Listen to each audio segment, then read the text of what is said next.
Hello दोस्तों, हम force and laws of motion, बल तथा गति के नियमों के बारे में पढ़ रहे थे। चलिए उसे कंटिन्यू करते हैं, लेकिन उससे पहले आप सभी चैनल को सब्सक्राइब कर लीजिए और बेल आइकन को प्रेस कर लीजिए, जिससे हर आने वाली वीडियोज़ की अपडेट आप तक पहुंचते रहें। तो चलिए बिना लेट करते हुए हम क्वेश्चंस की सीरीज को स्टार्ट करते हैं। यहाँ किलोग्राम मीटर पर second square the unit of, हम जानते हैं एफ बराबर हमारा क्या होता है, यम में होता है। यहाँ यम का जो एसआई मात्रक होता है वो क्या होता है, किलोग्राम होता है।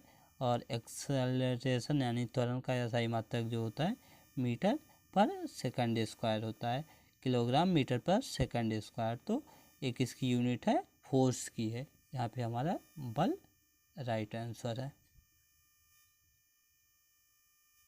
अगला question, Newton's first law is also known as, Newton का प्रथम नियम निम्न में से कौन सा है। हम जानते हैं कि न्यूटन के फर्स्ट लॉ को लॉ ऑफ इनर्शिया यानी घनत्व के नियम के रूप में भी जाना जाता है। तो यही हमारा ये वाला करेक्ट आंसर है।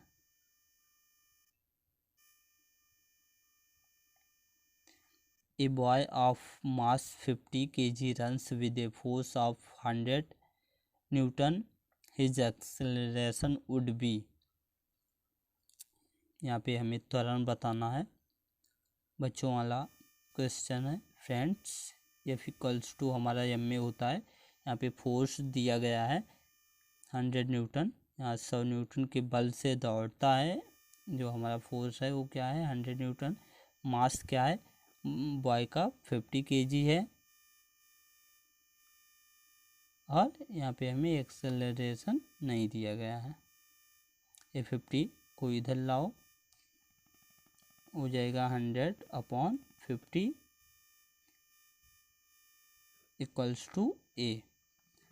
इसे हम सॉल्व करेंगे तो हमारा आ जाएगा ए इक्वल्स टू, इसे काट देंगे, आ जाएगा 2 मीटर पर सेकंड स्क्वायर। 2 मीटर पर सेकंड स्क्वायर हमारा एक करेक्ट आंसर हो गया। 300 ग्राम की एक खिलौना कार 10 मीटर पर सेकंड के वेग से चलती है, तो संवेग क्या होगा।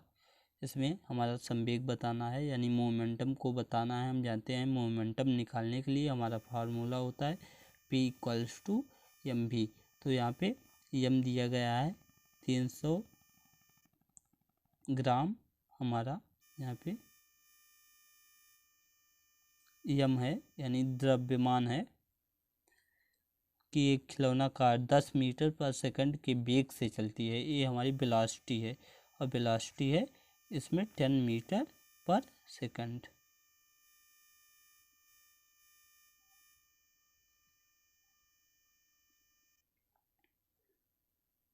ये अभी ग्राम में है, इसे हम किलोग्राम में कन्वर्ट करने के लिए 1000 से डिवाइड करेंगे। यहाँ 0 0 कैंसिल हो जाएगा, और 10 से यहाँ पे 10 कैंसिल हो जाएगा। हमारा आंसर आएगा 3 kg किलोग्राम मीटर पर सेकंड। इसमें ये हमारा आंसर हो जाएगा।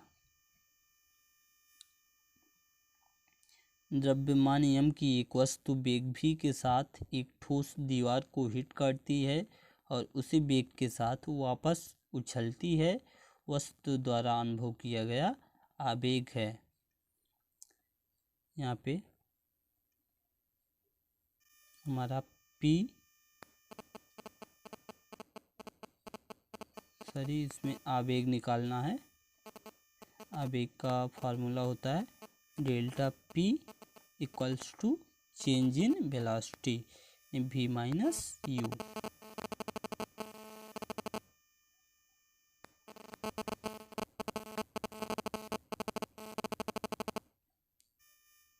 इसमें u जो दिया गया है v है, और यानी जो फाइनल वेलोसिटी है वो है और उसी वेग के साथ वापस उछलती है, भी वेग के साथ वापस भी उछलती है, यानी फाइनल वेलोसिटी भी माइनस इनिशियल वेलोसिटी जो है इसकी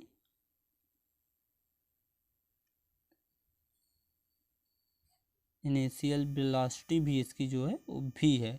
तो वस्तु द्वारा अनुभव किया गया आवेग है भी माइनस भी, ये हमारा 0 हो जाएगा। ये हमारा करेक्ट आंसर है। अगला क्वेश्चन है हमारा 36 न्यूटन का कोई बल एक वस्तु में 18 मीटर पर सेकंड स्क्वायर तथा दूसरी वस्तु में 9 मीटर पर सेकंड स्क्वायर का त्वरण उत्पन्न करता है। यदि दोनों वस्तुएं एक साथ बांध दी जाएं तो वह बल कितना त्वरण उत्पन्न करेगा। कह रहा है कि यहाँ पे दो ऑब्जेक्ट हैं, एक का दोनों पे 36 न्यूटन का बल लग रहा है, एक का जो त्वरण है वो 18 मीटर पर सेकंड स्क्वायर है और दूसरे का वही 9 मीटर पर सेकंड स्क्वायर है। इसे हम m1 मान लेते हैं, इसका मास हम m1 और इसका m2 मान लेते हैं।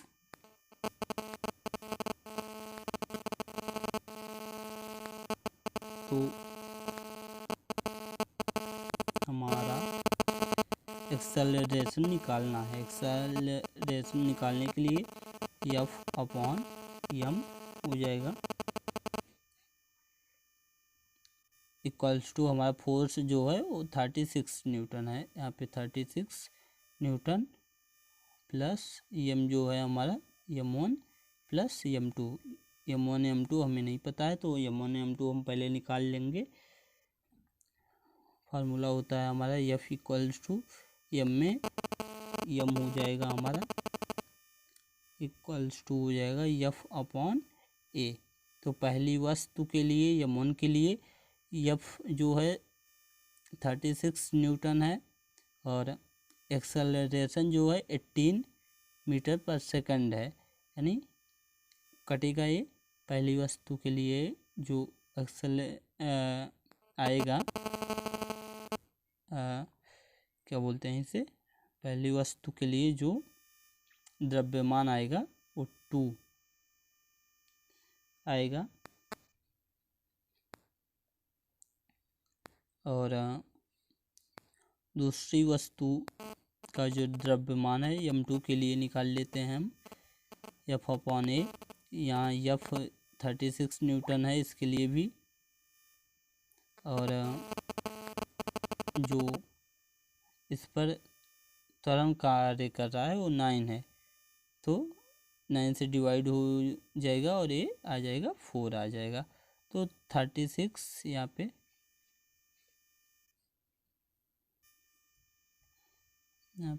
हम इसे इरेज करते हैं।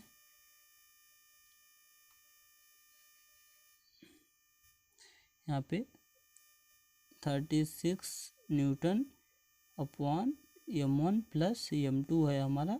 36 अपॉन हमारा एक 2 आया है, एक 4 आया है, 2 प्लस 4 यानी 6। तो 6 जा 36 हमारा 6 मीटर पर सेकंड स्क्वायर आंसर आ जाएगा, 6 मीटर पर सेकंड स्क्वायर। यदि एक वस्तु पर 3 न्यूटन का बल कार्यरत है, वस्तु का द्रव्यमान 50 kg है, तो 4 सेकंड के बाद वस्तु का वेग क्या होगा। एक वस्तु है कोई, इस पर 2 न्यूटन का फोर्स लग रहा है, वस्तु का जो द्रव्यमान है वो 50 kg है।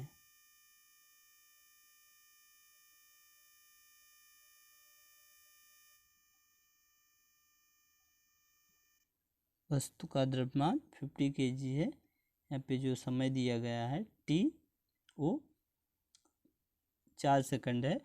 तो सबसे पहले हम इसमें हमारा जो फार्मूला लगेगा वो v equals to u plus a t लगेगा। यहाँ पे हमें u पता है, u हमारा क्या है, इनिशियल जो वेलोसिटी है यानी प्रारंभिक वेग है वो क्या है, हमारा 0 है। तो एक्सेलरेशन हमें नहीं पता है, हम एक्सेलरेशन को निकाल लेते हैं। हमारा फार्मूला होता है एफ इक्वल्स टू एम में, तो ए इक्वल्स टू हो जाएगा हमारा एफ अपॉन एम। एफ हमारा यहाँ पे 3 न्यूटन है, 3 अपॉन यहाँ पे मास जो है वो 50 kg है।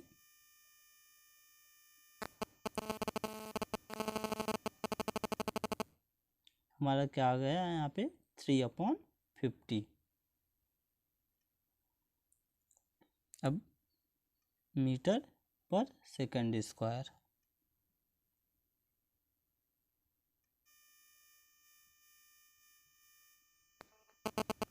अब हम यहाँ पे निकालते हैं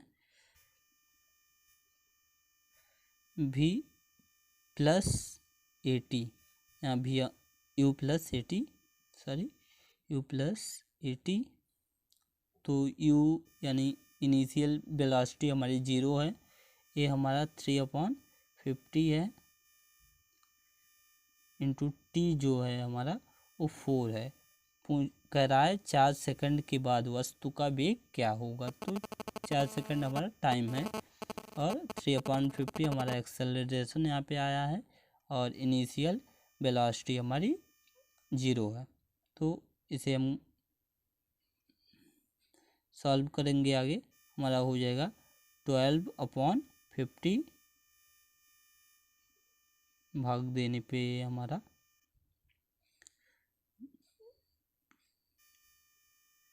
0.50 2 जा 100 2 और 54 जा 200, 0.24 मीटर पर सेकंड हमारा आंसर आएगा, यानी ये वाला हमारा पहला आंसर सही है। संवेग में परिवर्तन की दर पिंड पर लगे बाह्य बल के समानुपाती होती है, यह कथन किस नियम का है? यह कथन जो है हमारा दूसरे नियम का है, एफ इक्वल्स टू एम में। संवेग में परिवर्तन की दर पिंड पर लगे बाह्य बल के समानुपाती होती है, यानी F is directly proportional to delta P upon delta T. वस्तु पर लगा बाह्य बल संवेग में परिवर्तन की दर के समानुपाती होता है, ये हमारा न्यूटन का सेकंड लॉ है।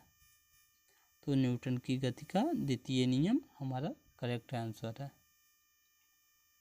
दोस्तों ये चैप्टर हमारा ख़त्म हुआ, उम्मीद है कि समझ आया होगा। अगर वीडियो पसंद आया हो तो लाइक करें, अपने फ्रेंड्स के साथ व्हाट्सएप ग्रुप में, फेसबुक पर शेयर करें और हमारे चैनल को सब्सक्राइब करें। धन्यवाद।